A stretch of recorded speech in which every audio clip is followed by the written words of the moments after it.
What's a confession that you can only post anonymously online? Story 1. I met someone on a dating app a couple of years ago, and we started a casual sexual relationship. She lived a good drive away, and Uber was my main form of transportation at the time. So the first time we met, it cost $70, round trip, more or less, to see her. I was pretty horny, so I had no problem putting up the money. I went straight to her place. The vibes and compatibility were there. I had fun. But the next time she invited me over, I told her I can't afford to see her that often. So I asked if it was okay if we split the Uber fare, and she agreed. It was fun. But I still realized that it wasn't sustainable to keep seeing her. So the next time we spoke, I told her it wouldn't be a good idea to keep seeing each other. She heard my side and then quickly insisted on continuing to see each other casually. So much that she offered to pay the Uber fare for the third time we met. Now, respectfully, she was a bit insecure and was able to be vulnerable and open with me from the very start. So it was a perfect storm of attachment, in my opinion, and I think it's fair to say that she really liked me, hence why she insisted. So I agreed. I went to see her the third time, and I had fun again. I didn't want to ask her again for help with Uber, solely from a point of understanding it was too much for anyone to pay for something casual like that. So when she reached out again, I had already planned to cut things off, which was what I told her.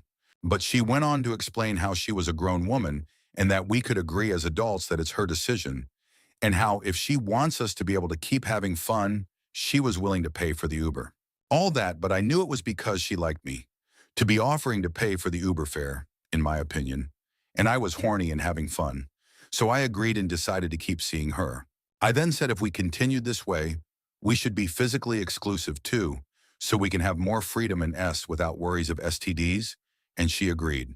So now no condoms, and she was already on birth control. So I was hooked to the S. She would send me the money for Uber via Zelly, and I went to see her. We had fun. That was it for about a month, and that's a lot because we'd see each other about twice a week. That was like $500 more or less in Uber. I knew it wasn't right, but I was selfish and was having fun. Then started the darker stuff. A bit after a month of seeing her, I got a bonus at work. It was enough to complete the down payment for a car I was saving for. It was just something I planned on getting for a while, but it never came up in conversation with the girl. Let's call her Jane. We never talked outside of arranging meetups. So when I got the car, I thought about telling her something like, "Hey, I have a car now, so it'll be cheaper, easier to see you." But coincidentally, she did something I wasn't expecting. I randomly got a Zelle notification about a deposit of $250 from Jane. It was odd because she usually sent money per trip when I saw her. Right after the Zelle, I got her text basically saying, "Hey, I sent you money for Uber for the next 2 weeks." And this triggered something dark in me. I had a new car note, plus insurance, and she had no idea about the car. I had the opportunity to tell her then and there, but I didn't. I told myself I would keep it a secret, keep seeing her, pretending to still be using Uber. So I responded with something like, "Hey, you don't have to do that. Just send it how we've been doing." But it was just manipulation. I knew she would insist on sending money this way, and she did. As time passed, I got even worse in my ways. I planted manipulation here and there. Occasionally, I would do things like bring up the Uber app in front of her, ordering the ride so she could see it. But then I'd cancel it when she wasn't looking and pretend my Uber arrived.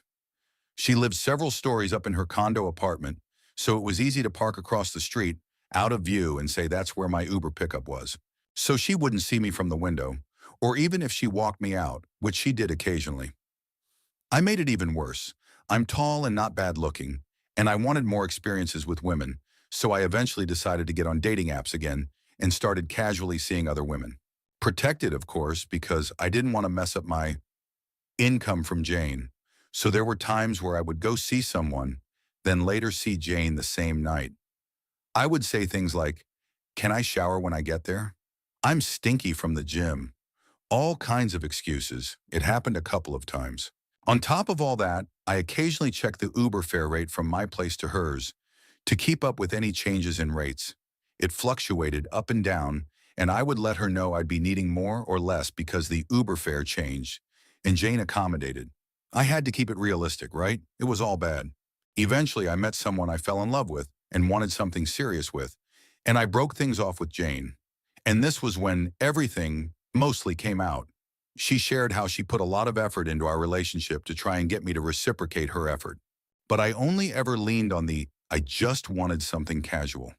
She was hurt, depressed, and burdened by our casual relationship after that because she developed strong feelings for me. We came to an understanding in that part, but I never told her about the car. I apologized for everything except for that because I was a coward to mention it. I took advantage of her, and I feel terrible about it. I'm not proud of it, so I'm letting it out anonymously. Story 2. I, 20F, have been sleeping with my brother's best friend, 23M, of 10 plus years. So let me start from the beginning. Let's call him Eric. I have known Eric since I was in elementary school. He has been my brother's friend since middle school and would always bring him around, but I never talked to him due to being a shy girl until about my sophomore year of high school. There was one random night that resulted in me frequently hanging out with my brother and Eric. Eric is an attractive guy. I always found him cute, but again, he was my brother's best friend, so I never saw him in any type of way. I also felt that I was out of his league, as he's older than me. Anyway, we all grew closer as a group, so we planned a vacation together to Puerto Rico. It was a group of us: my brother, his girlfriend Eric, his friend Eddie, myself, and my friend. Our Airbnb had 2 rooms and a living room with a small inflatable mattress and a couch. On the first day, Eric and I were the only ones drinking. We drank from when we landed until I knocked out on the floor. When I woke up, everyone was ready to go to bed. My brother and his girlfriend took one room, Eric took the other, Eddie took the couch, and my friend took the inflatable. When I woke up, Eric was offering his bed to me, asking if I wanted to sleep in the big bed in the second room since the inflatable was too small. I was still a little drunk and stumbled my way to his room. I didn't think much of his offer, but I also wasn't going to turn it down. When I laid on the bed, I was still wearing the clothes from that day in my bathing suit. When he walked in, he nudged me to fix myself since I was on the edge of the bed. But when he woke me up, I was suddenly not sleepy anymore. And he wasn't tired either, so we watched TV. Midway through watching, I joked about taking more shots, and to my surprise, he got up to get the bottle. There we were, taking shots and watching Friends. I was watching with my head on his shoulder until at some point, he pulled me closer, so my head was resting on his chest and he was caressing my arm. Again, I didn't think much of this. In my mind, it still wasn't even a thought of us doing anything, until at some point we were face to face, close to kissing, telling each other that we can't and it's just because we're drunk. But then that soon turned into we can't tell anyone. We ended up kissing and hooking up that night. After, we told each other that we could never tell anyone or speak on it again. We said when we woke up, everything would go back to normal. And so we went to sleep cuddling. Also, to keep things clear, things between us are strictly physical. The next morning, we didn't speak on it. Nothing was awkward. We acted how we always do, which I appreciated, until we were all smoking on the patio that night, and it was just us 2 out there. I don't remember how the subject got brought up, but we started talking about the night before. To sum up the conversation, it was basically us saying that one more time couldn't hurt, and what happened in Puerto Rico stays in Puerto Rico because we weren't going to bring whatever we were doing back home. And so that same night, we slept together and hooked up again. This happened every day of our vacation. And no, we didn't get caught. If you're wondering what my brother thought of Eric and me sleeping together, he never really said anything to me. Apparently, Eric had asked for permission on the first night. Not permission to do anything with me, obviously, but permission as in if it was fine if I slept in the bed because there was nowhere else for me to go. And my brother was fine with it. I think my brother also thought we would never hook up. We never spoke about it because I didn't want to make it weird by bringing it up. But I know he also didn't tell my mom when she asked about the sleeping arrangements. I don't think anyone on the trip really suspected anything. Although I do know Eddie walked into our room one morning while we were cuddling, and he just stood there watching us for a while until he left. But he never said anything. Anyway, on the last day of our vacation, it was just us in the house as everyone else was out doing something. So we had our last hookup. We said we were going to cut off all the inside jokes that had come about from our hookups and anything that had to do with our secret. Throughout the trip, we would feel guilty for my brother and what we were doing behind his back. But at the same time, There was a rush of adrenaline and curiosity with the situation. I mean, come on, hooking up with my older brother's hot friend? It's straight out of a movie. I couldn't help but explore, and I think Eric felt the same way too. Yet when we got back home, it seemed like we weren't done exploring. The second night back, we ended up hooking up on my couch. And then we hooked up again, and again, and again. We've been sneaky with it, but also very risky. But that's the fun part of it, and he gets off on the sneakiness. Once we almost got caught by my dad, but no one is suspicious because it's Eric, my brother's best friend who's been around for ages. It's been about 3 months of us sneaking around. We've gotten to a point where I've snuck over to his in the middle of the night, or I let him know when I'm home alone, or we just hook up in my living room. For context, Eric is always over and stays very late whether or not my brother is there. So it's very easy for us. Anyway, I've reached a point where I'm kind of over the rush of the plot. I know we're not going to date. He's made that clear because he wants a baddie. And I'm just not a baddie yet, you know? Like I know I'm attractive, but I haven't reached my peak. Also, for the obvious reason of me being his best friend's little sister. So I've kind of made it a mission to work my way into becoming a baddie this summer, so he can want one he can't have. His old sneaky link also hit him up again, so I just don't even feel like messing around anymore before he starts messing with her again. Anyway, I want to be the one to end it, not him, because I don't want him to feel that power. I don't know how to explain it. He said I've been the best he's been with, which is why it's been hard for him to stop, but I feel like he sees himself as the prize, which I don't like. Anyway, I had my fun. Who knows when we'll end this fun? Probably soon. Just felt like saying something on here since I can't really tell many people. Am I a bad person for what I did to my brother? Should I stop hooking up with Eric? Story 3. I have OCD, so this is confusing. I don't know whether or not I actually said a prayer. This might be part of the whole issue. OCD sometimes focuses on taboo themes. I've had an obsession over praying for bad things. It started out with things like World War III, so I would die, and then a lot of other things like that, where there would be some benefit to me, but other people would get hurt. Unfortunately, it went beyond that. OCD has led me to become desensitized to certain things. Like if there was a tragedy that happened where someone died, I felt bad, but I was so focused on my own depression, I didn't really feel too much about it. Sometimes it could even be like, oh, here is something dramatic that happened that could distract me from what I'm worrying about. I felt guilty about that, but that is part of what OCD targets. This next part is disturbing. OCD causes me to look at stories of what bad people did, to compare them to myself and reassure myself I'm not as bad as them. In addition to that, sometimes dramatic stories of messed up things distract me from OCD. My OCD took advantage of this. With the prayer obsession I'm having, if I feel guilty about praying for something, it can make me compulsively want it. It's difficult to explain, but I could find myself praying for every little thing like, please let the soap be full, etc. I don't know if these were real prayers. My mind wanted to see how far it could go, and it brought in things like the ones I mentioned with dramatic stories. Unfortunately, that was a possibility too. My mind would do things like, for example, if a tragedy happened at school and there was a possibility of class being canceled. It would obviously be inappropriate to pray for class to be canceled because of it, but it almost caused a compulsive desire for that to happen because it was an inappropriate situation. I almost did it, but stopped myself. That's a much less extreme example. Today, the topic was about a school shooting. I've had inappropriate reactions to that in the past before, probably due to OCD blunting my emotions, like, now I can read about it, or something similar as a compulsion. I wouldn't say I was glad it happened, because obviously I don't want people to get hurt. But my initial reaction wasn't really feeling bad. It was, I can use this as a compulsion, which brought relief because it fed the compulsion. I don't know that this is fully in my control. With the prayer obsession, the type of praying where, if I felt bad about it, I could end up praying for inappropriate things, could target moments like this.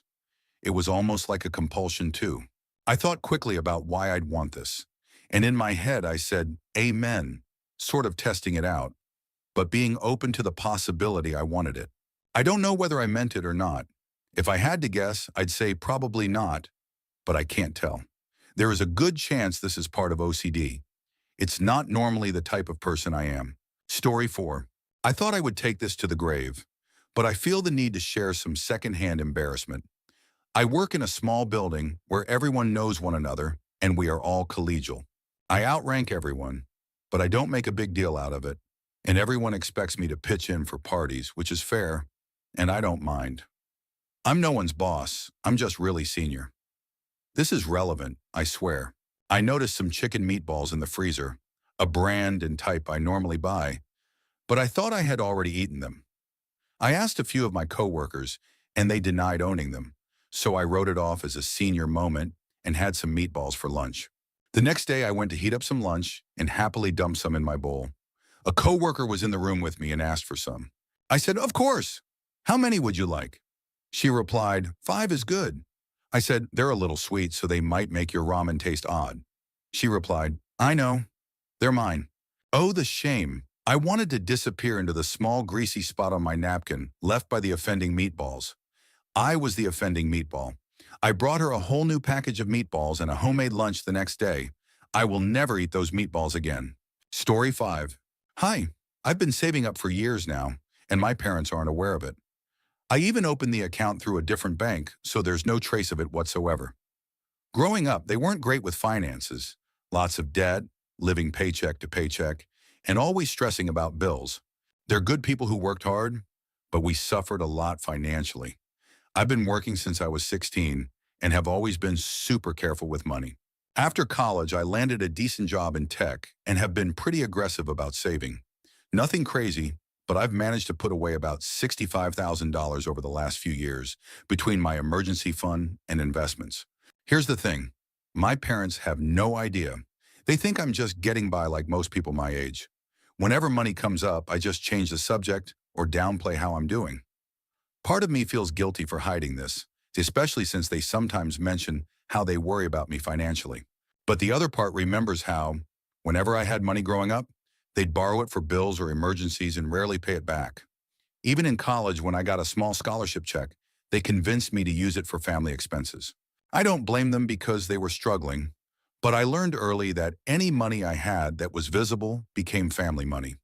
It was a very hard decision to make, but it turned out to be the better decision. Story 6. When I was 18, I got a job at a big-name supermarket. I took it very seriously, making sure I did everything right, didn't let anyone get away with stealing, and never showed up late. I was the perfect employee. But then COVID hit, and the only place that stayed open was the supermarket.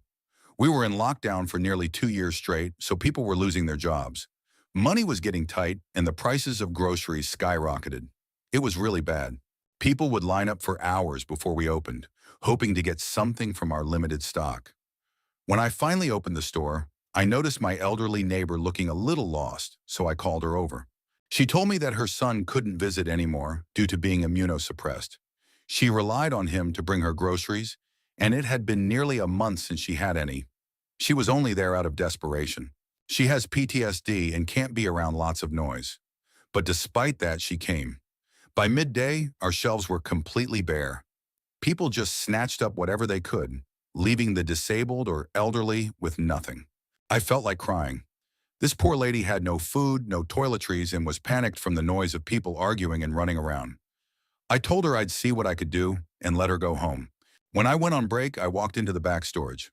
I saw a shopping cart full of return-to-shelf stock, just items people returned for refunds, but still in good enough condition to resell. I saw a can of ravioli, wet wipes, and a carton of long-life milk.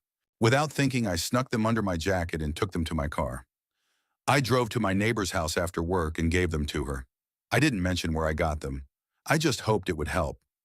She thanked me and offered to pay me back, which I obviously declined. It became a thing for the entirety of lockdown. Anything that didn't have a place on the shelf, I'd take. I got pretty bold, eventually taking jugs of fresh milk or packs of meat. I never got caught. Once lockdown lifted, the chaos slowed down.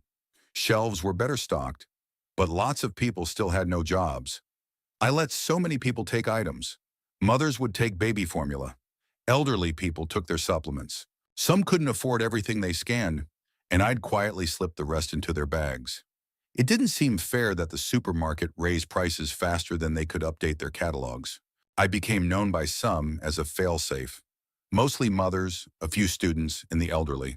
Some even left letters addressed to me, thanking me for having a heart. I quit when the wrong crowd found out. A group of teens and young adults saw me working and started calling their friends to come. They walked the aisles, stuffing whatever they wanted into bags. They'd come to my register, hand me a single item to scan, smiling and joking. I wasn't laughing. They didn't even try to hide it. But I knew if I stopped them, they'd report me. So I stuck it out until I could find a better job. A few months later, one of the mothers I often helped told me she finally got a job as a manager at a disability support agency. She slid a note to me with her number and said, "You have no idea how much you've helped me. I won't get into details here, but if you ever need a job, call this number." She paid for her groceries in full, and I finally had a way out. I called that number, and thanks to her help and guidance, I'm now a successful business owner at 23. My elderly neighbor is now under my business's care. Her groceries are delivered at no extra cost by my employees, and her medication is delivered by me personally to this day. Story 7. I fully understand that what I did was wrong and that I never should have done it in the first place. Please don't hate on me. I don't think it'll add anything I don't already know. I'm 19 now and I still regularly think about it. This all happened in an online chat platform. When I was younger, like 11 to 17, I had a serious addiction to adult content. It was so unhealthy, it genuinely affected my mental health. I was always thinking about it. It took over everything. At this point in my life, I didn't have any friends and my parents didn't really pay attention to me. I was so starved for connection, I would do anything. I joined an inappropriate server, lied about my age, and told everyone I was 18. We started talking. He was much older. I don't really remember how old he was exactly, but it was somewhere around 36. I know, it's a lot. Insane. We exchanged all kinds of explicit messages and media. I never showed my face, but he did, all the time. He became obsessed with me.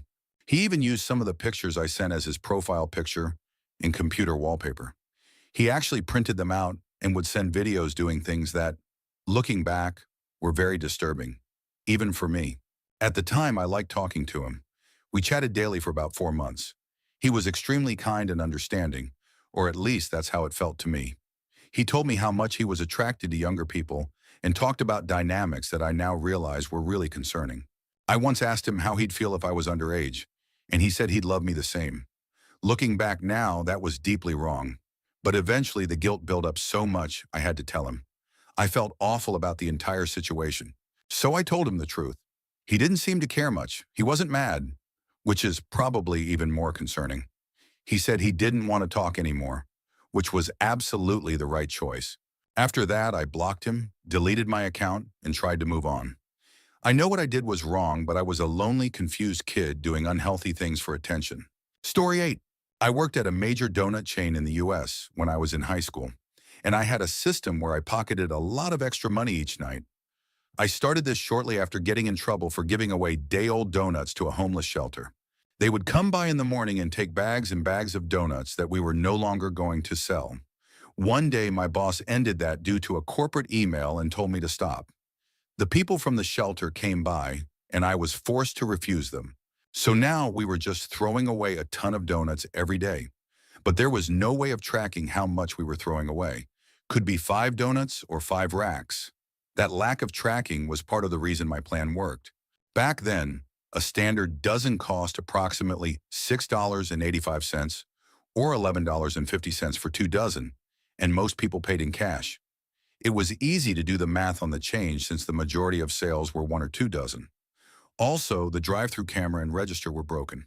For 2 years, so 90% of the time, I would open the register, make change, hand out donuts and change, and pocket the sale. Only if a customer asked for a receipt would I enter the transaction quickly. The till was never off because the transaction was never recorded, and we were never responsible for any discrepancy under $5. Mine was never off. There was no way to tell I was selling the donuts because we threw so many away and didn't track them. I'm sure sales figures slipped, but only a competent manager would have noticed, and mine wasn't. I probably took over $100 each night I worked and never got caught. I did this for about a year and a half until I left for college. Also, we stopped being 24 hours at one point. The third shift staff often left early and the store was a mess. For about a half hour after closing and in between cleaning, I would sit in the drive-through lane out back and sell dozens for $5, cash only. I'd make an extra $20 to $50 in that half hour pretty easily, and customers were always happy. A, they could still get donuts, and B, it was cheaper. When I quit, I took about 10 of the giant aluminum racks we used after cooking donuts. We didn't use all of them, and most were broken, but I didn't really ask for permission either. I brought them to a metal scrapyard. Shortly after quitting, I did feel kind of bad about everything and made a donation to the homeless shelter we had stopped supporting, but not nearly the amount I pocketed. I try to be a much better person now than I was then. Story 9. I'm not going to disclose the exact location of this event because I want to protect my privacy, and I don't know all the details. My family home is on a dead-end street in semi-rural Maine, and I grew up knowing that my neighbor down the street was sketchy. He drove an old car and had bullet holes in his front door. The rumor was that he had harmed his daughter, served jail time, and got out on probation. This all happened about a decade ago when I was a child. He recently passed away, and his house has been abandoned and put up for sale. I've always been fascinated by abandoned places, so I wanted to check it out. The house was a lovely colonial New England style, and I was curious. I went in one day with little concern from my family and no worries about being seen by neighbors. To cut to the chase, I found a room upstairs filled with children's toys. Plushies, dollhouses, action figures, everything you could imagine. Most of it was filthy.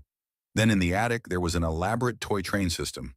I felt disturbed and deeply uncomfortable as soon as I saw that room. When I got home, I did a deep dive into the address and the man who owned the house. I found out he had been arrested for multiple counts of harming children. I will never forget what I saw in that toy room. Knowing what that man did will forever make me sick. Story 10. I used to work for a company that illegally shipped alcohol to influencers, and I reported them once I was fired. My old company partnered with influencers to promote wine and beer. My role was to handle the logistics for these promotions, which included sending out bottles to influencers. However, we never had the proper license to ship alcohol in our state. Without this license, our shipments were not compliant with the law. I raised this concern with my boss several times, but she insisted we proceed with the shipments. She didn't want to pay the licensing fee or have to report how much wine we were sending each month, which was several cases, even though the law only allows for 2 per month. In general, she was a very difficult person to work with. She constantly belittled me and was looking for reasons to fire me. Eventually, she succeeded. A couple of months later, I decided to report the company to our state. According to local law, shipping alcohol without the proper license is a Class 1 misdemeanor, carrying a maximum penalty of up to 12 months in jail and a fine of up to $2,500 per offense. I stayed in touch with a few former co-workers, and they confirmed that authorities had launched an investigation.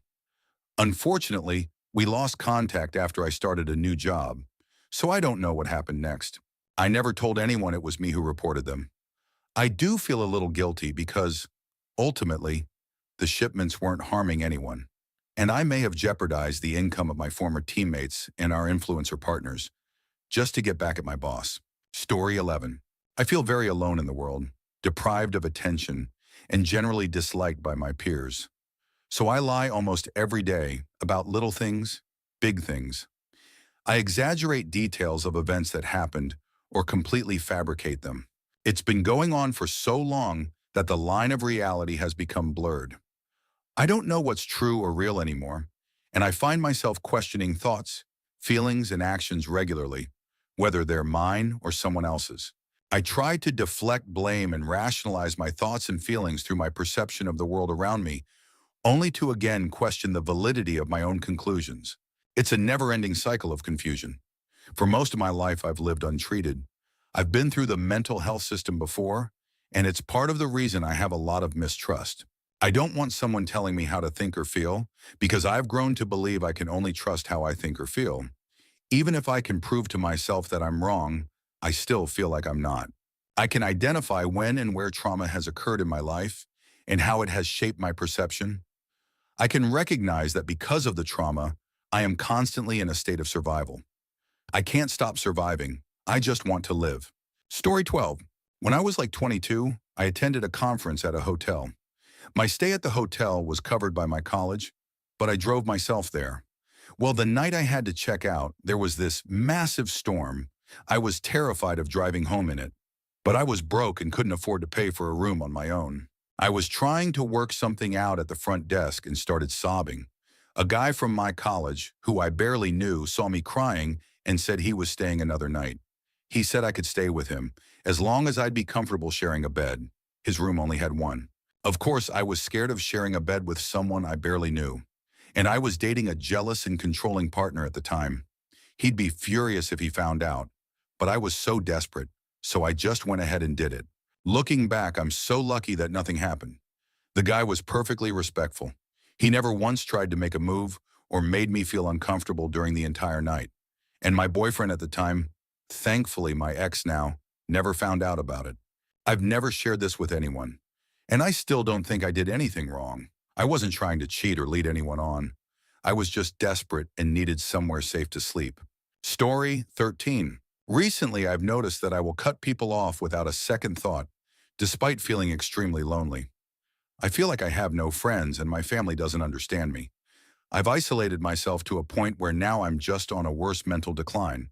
I think this all started with a medical issue.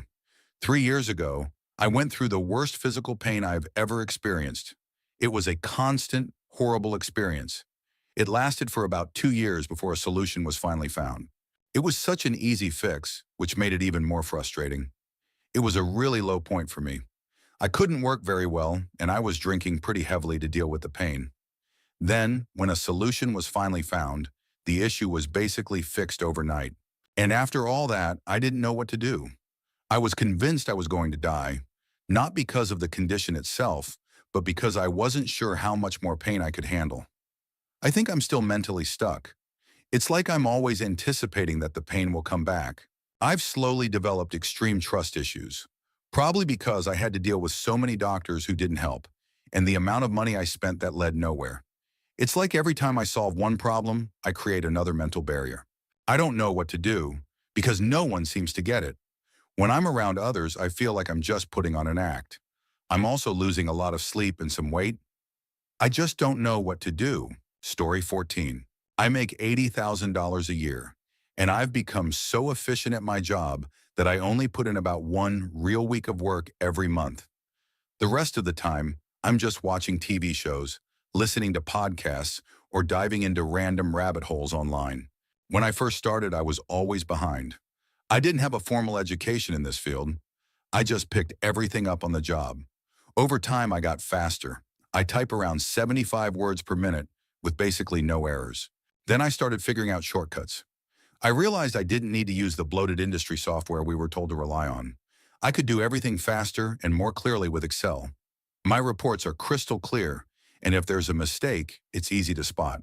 No one complains. In fact, I'm the top performer at my company.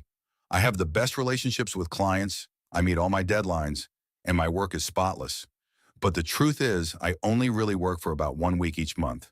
The other 3 weeks, I just kind of exist. I used to read a ton too. 1 year I read 200 books. I've done deep dives into every topic I care about. And now I'm just bored. I thought doing everything right would feel good. I'm overachieving and underworked, and somehow I feel worse than when I was struggling. Quiet quitting isn't even the right term. It's more like silent burnout. Story 15. I have had a pen pal for over 20 years. Pen pal is the easiest way to explain what our friendship is. We met online when we were in our early teens on a platform that no longer exists, back in a time when online safety wasn't as widely discussed as it is today. Over the years, we communicated through texting, messaging on various social media platforms, FaceTime, and more. Whenever one of us got into a serious relationship, the other would usually vanish, or ghost, as they call it now, and eventually resurface a couple of years later when the relationship had ended or was falling apart. Or sometimes life just got so busy that the physically distant friendship faded even more. For me, I kept the communication going, even while in relationships. Sometimes I'd disappear too, but then I'd have a dream or something would remind me of him, and I'd reach out again. He truly was, and still is, my best friend. However, I've always felt there was something more. There was always that wondering, what would it be like if we met in person? Would there be a spark? Fast forward 20 plus years and we finally met. He's handsome, charming, attentive, and incredibly kind. We got along so well, but he lives thousands of miles away. Now, I may be in the wrong here. I've been married for nearly 10 years and my pen pal is currently single. However, I'm also recently separated from my husband to give myself space to figure out what I need. Meeting him made me realize just how unhappy and emotionally hurt I've been in my current situation, but it also left me more confused. One of the things he said during our conversations was that when I got married, he made peace with it, even though it caught him off guard, and he didn't think we'd continue talking. But we have. That makes me feel like maybe these feelings were mutual over the years. I've always felt that he was the right person, but at the wrong time. And maybe it'll never be the right time in this life. I think he's content being single and not committing to anyone right now because he's gone through a lot of trauma and several difficult relationships. I'm not very old, 33F, and I know, hopefully, I have many more years ahead to live happily. But I'm curious what others might think, or if anyone has ever experienced something similar in their life.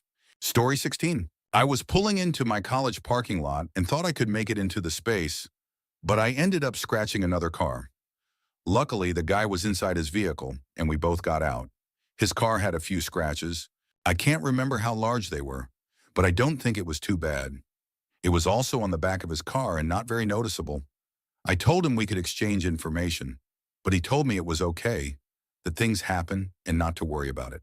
I looked at my own car, and near the front headlight, there was paint scratched off. It's a bit of a blur, and I can't fully remember how large the area was, but it was definitely noticeable. I'm currently in class and can't look at it again yet, but I haven't told anyone, except I told my partner that I hit the curb. But honestly, the damage is way too high up to just be from a curb. I know if my parents see it, they'll be mad, but I don't think I can tell them the truth. My father just looked at my car earlier today while checking the oil, so he'll definitely notice. Should I just not say anything until they bring it up, or should I stick to the curb story? I feel awful about the whole thing, and I'm not sure what to do. I'll look at the damage again once I'm out of class to see how bad it really is. If anyone has advice, I'd appreciate it. Story 17. A few days ago, I went through one of the most painful experiences of my life. We had planned a trip to my friend's farmhouse. There were around 7 of us, including my girl best friend. She wasn't just a friend. She was someone very close to me, one of the best people I've ever had in my life. Her mother had trusted me completely and sent her with me, saying, "I'm sending her on your responsibility." That trust meant everything. That night we planned a drink. The mistake we made was doing it without eating anything. I was drunk, but she was in much worse condition. She couldn't even open her eyes. I tried to stay by her side thinking, she's my best friend, like a sister, and to make sure she was okay, but I wasn't fully in control either. Then the mother of the friend who owned the farmhouse walked in. She saw the state we were in and panicked. She started slapping both of us, trying to snap us out of it. My friend wasn't responding, and things felt completely out of control. Her mother had been calling both of us, but we hadn't answered. We were in total chaos. And suddenly she was there. Her mother, her uncle, grandmother, and little brother all showed up. I don't remember exactly how or when. It's a blur, and I wasn't in a state to speak or explain. Her mother had trusted me, even as a single parent, knowing how much her past had been affected by alcohol. She put her faith in me, and I broke it. I can't forget that. Later, through a mutual friend, I learned that her mother told her never to speak to me again, that I should never be around her. And just like that, I lost someone who meant everything to me. She's still here, but no longer part of my life. And that's the kind of loss that doesn't heal. From that day, I haven't touched a single drop of alcohol. That night changed everything. The guilt of losing her, my best friend, someone who brought meaning and light into my life, will always stay with me.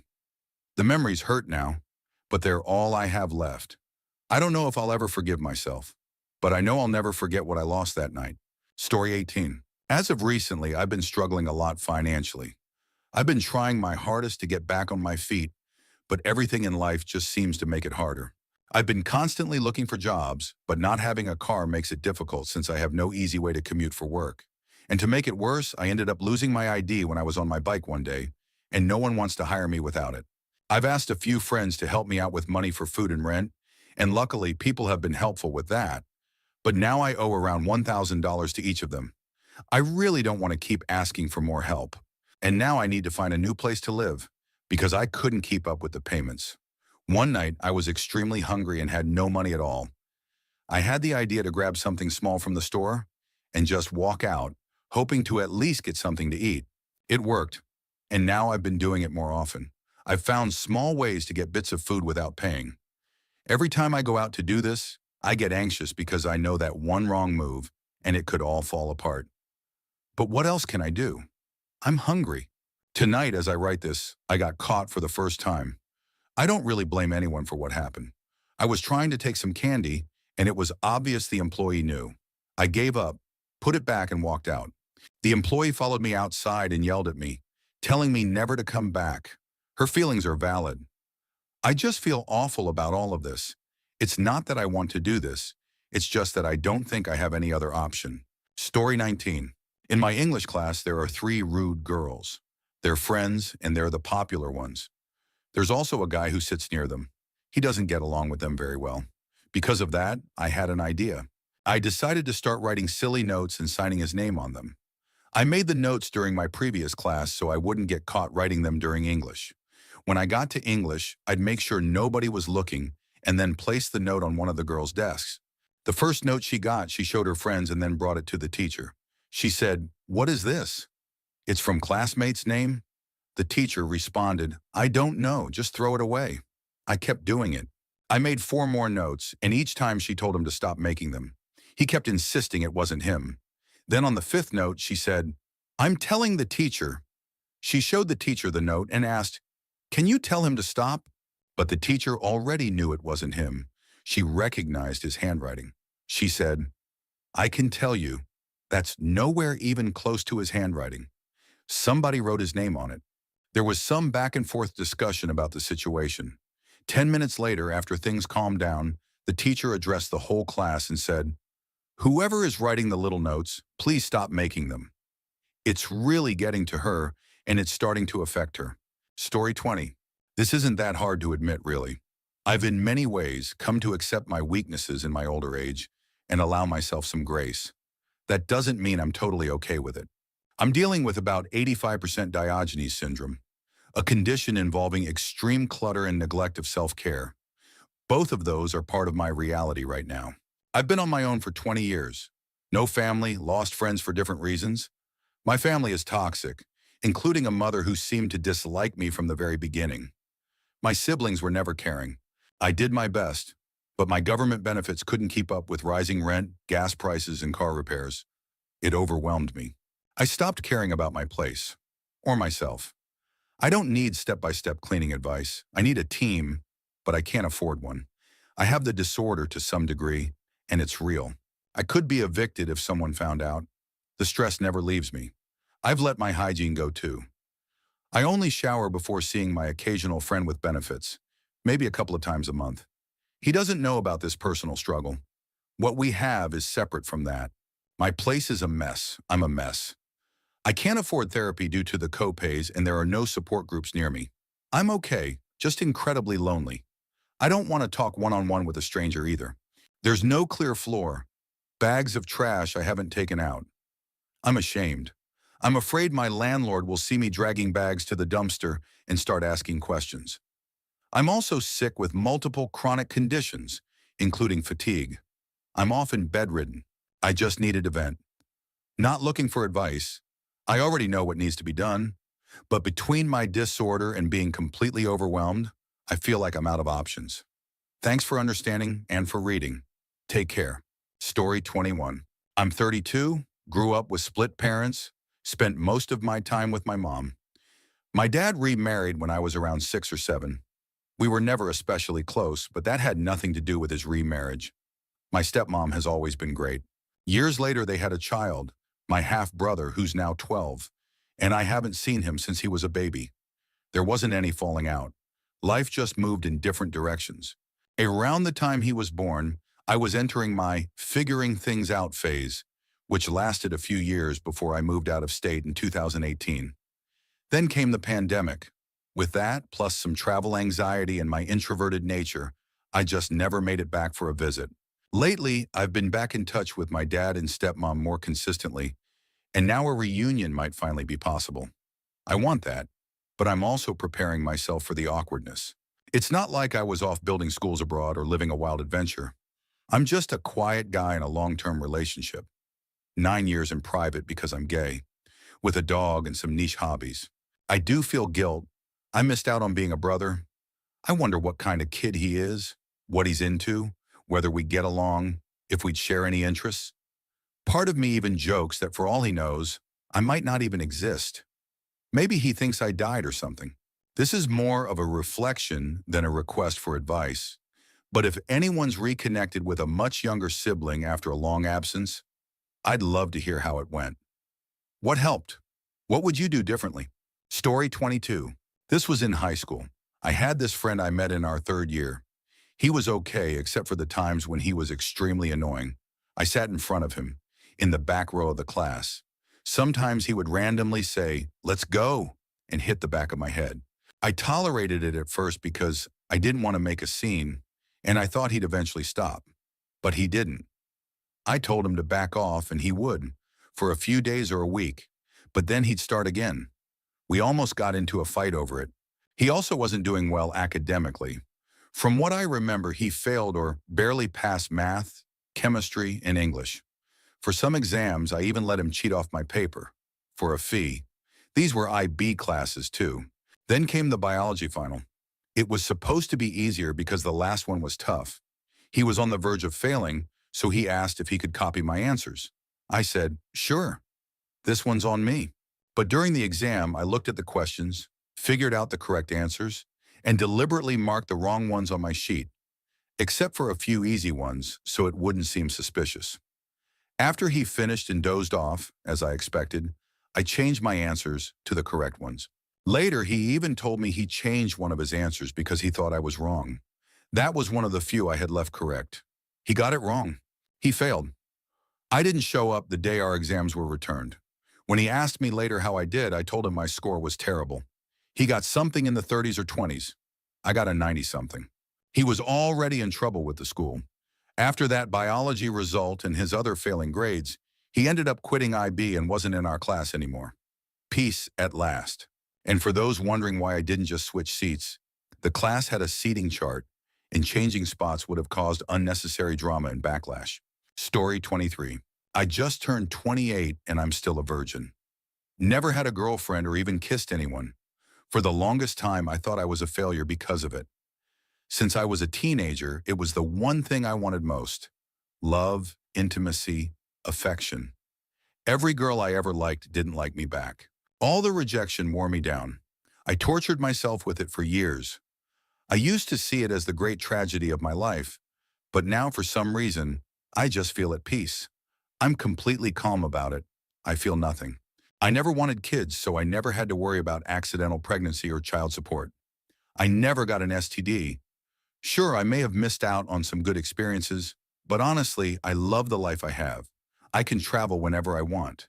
I can switch jobs or pursue different paths without worrying about a partner or a family.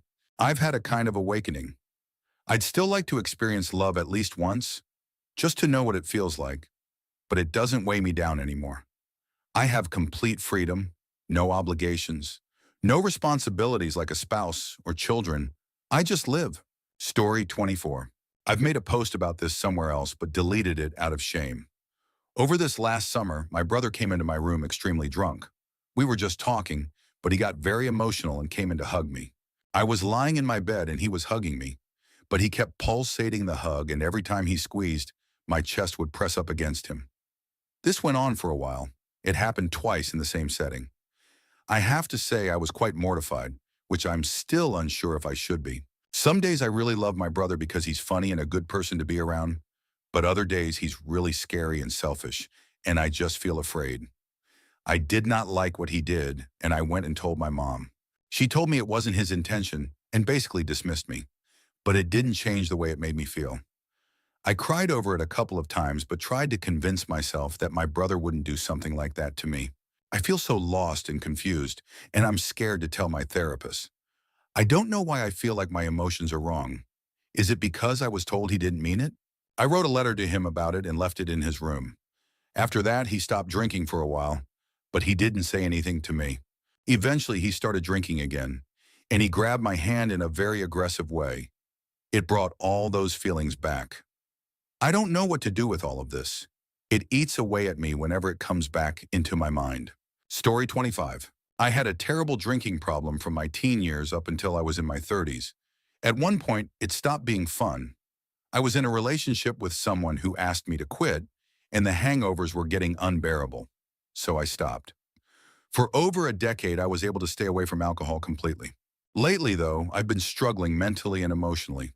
I started allowing myself one beer on the weekends. It felt manageable at first, but now I've been spiraling, really depressed and lonely. I started sneaking out after dinner, walking to the corner store, and drinking a beer outside on weeknights. On Sunday night, I drank enough that I felt it all day at work the next day. Last night, I drank my usual beer, but I wanted more. The store was closed, so I went to a hotel bar down the street. Since it was Cinco de Mayo, I ended up having margaritas and more beer. I got drunk. I rambled incoherently to the bartender before leaving, trying to be flirty, but mostly just embarrassing myself. I didn't get home until after midnight, and I'm usually in bed before 10 p.m. My alarm didn't wake me, and I had to rush to get ready with a 5-minute wash-up. Now I'm at my desk, feeling completely useless and unproductive. Sometimes I really hate myself for this. Story 26. From the other side of nearly a year since we last saw each other, I wanted to tell you how truly sorry I am for my part in our breakup, especially for what I put you through before it ended, but also for the poor decisions I made afterward. Losing you was the hardest thing I've ever had to face in life. I still have a great deal of love for you and always will. I recognize now that we weren't good for each other anymore. I think about you often and the huge impact you've had on my life. My last email, where I asked you to treat me like I'm gone, was unnecessarily dramatic, but I needed some kind of relief. I wasn't eating or sleeping, and it was a desperate attempt to regain control over a very broken state of mind. The last time you came over and told me to give you some time, I found out you had stayed over at A's house that night. It sent me into a dark place where I made terrible choices for a while. Anyway, take care. Maybe I'll see you around. Story 27. 2 years ago, I had a little family, a job, a smile on my face, and never did I think I'd be where I am now. As I smoke my last bowl, I find myself contemplating why I even wake up, why I'm still here, why I don't just stop existing. That little family turned out to be a lie. The kids weren't mine, and the person I was with was consistently unfaithful, even while I was raising her first child like my own. I lost my job because I couldn't be there when I was needed. So many people in my family passed away suddenly, and I just couldn't keep up anymore. I lost myself. I lost everything. Debt piled up, and I had no money left to survive. Every cent I had went towards substances to numb the constant pain I felt. I got arrested, and I didn't even care. I might be in more trouble now, and I still don't care. I used to be happy. I used to be full of life. Now I look into the darkness, thinking about a life full of lies. All that's left is an empty soul, waiting for the last breath, quietly hoping it comes soon. Story 28. I used to work for a shady company that pretended to offer personal loans.